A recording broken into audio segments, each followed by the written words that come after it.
শম্ভু গুরুদেবের দোহাই, এ গুরুদেব আমার সহায় হন। ওরে বাপরে, এত বড় গ্রাম, আজকে আমার ধান্দাটা ভালোই হবে।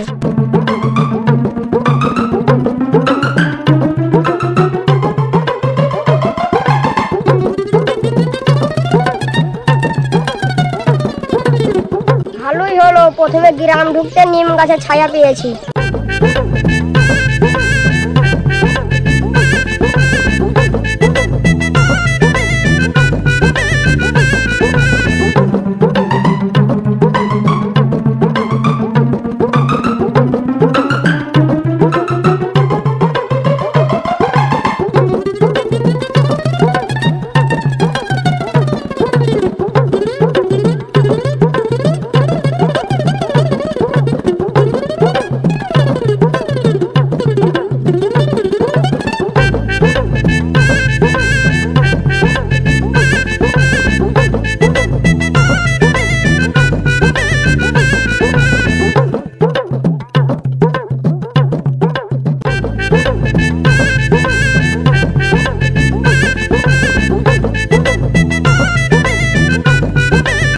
আমার ওষুধ তৈরি করা হয়ে গেল, দু একজনকে বোকা বানালে আমার দিন পার হয়ে যাবে।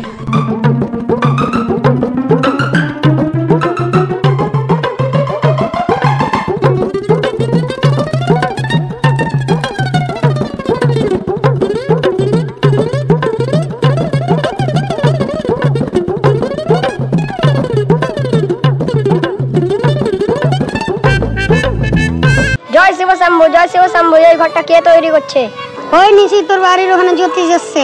তাই নাকি রে? আমি ভোর করে আবুল তাবুল স্বপ্ন দেখেছিলাম। হে বাবা দেব, আমি এই ঘরটা 5 লাখ টাকা দিয়ে কষ্ট করে তৈরি করছি। এই জায়গাতে আমার কি বাস্তু দোষ আছে? দোষ আছে কি বলছি রে? এখানে যে ঘর করবে তার 6 মাসের মধ্যেই ক্ষতি হবে। এ বাবা দেব, আমি এই ঘরটা কষ্ট করে তৈরি করছি 5 লাখ টাকা দিয়ে। আমাকে এই সমস্যার সমাধানটা বলে দিতে হবে। একটা সমাধান আছে, তুই করতে পারবি কি? আপনি যা বলবেন তাই আমি শুনতে রাজি আছি। দেখ পারবি তো? হ্যাঁ হ্যাঁ, আমাকে পারতেই হবে। আপনি কি বলছেন বলুন। একটা গ্লাসে টাটকা জল, 1 টুকরো সোনা আর 1 টুকরো চাঁদি আর 2টো ধূপকাঠি। আমার বাড়িতে কালী ঠাকুরের জন্য 500 টাকা দক্ষিণা। তাড়াতাড়ি আন, আশেপাশে অনেক দুষ্ট লোক আছে, কাউরির সঙ্গে কথা বলবি না। আমি 1 2 3 গুনবো, তোকে একই দৌড়ে যেতে হবে বাড়ি নিয়ে, ওই জিনিসটা আনতে হবে। আপনার আগে 1 2 3।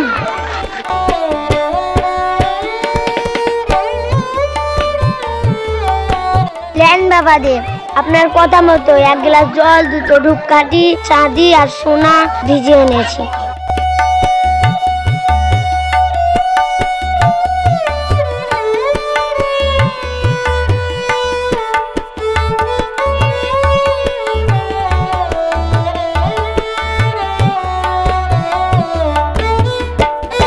যা বর্ষ, তোর কাজ এখন হয়ে গেছে, আমি এখন আসছি।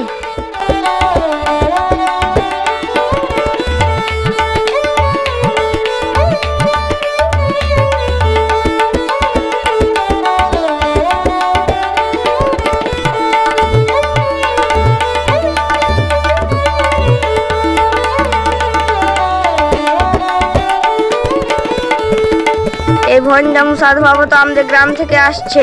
একে তো দেখছিলাম সকালবেলায় নিম গাছ তলায় বসে ওষুধ বানাচ্ছিল। এ তো হাসতে হাসতে যাচ্ছে, আমাদের গ্রামের লোককে ঠগালো নাকি? তোমরা কি জানো একটা সাধু গেল কার বাড়ি ঢুকেছে? নিশিতে বাড়ি যাচ্ছিল, সোনা দানা নিয়ে গেল আর 500 টাকা। একটা ভন্ডা বাবাকে দেখলাম টিওর পরে রাস্তা দিয়ে যাচ্ছিল। আমাকে ঠগা, তাকে গাছে ধরে মারবো।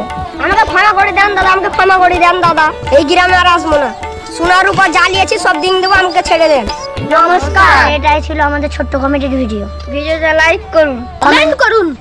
এরকম ভিডিও পেতে চ্যানেলটাকে সাবস্ক্রাইব করুন।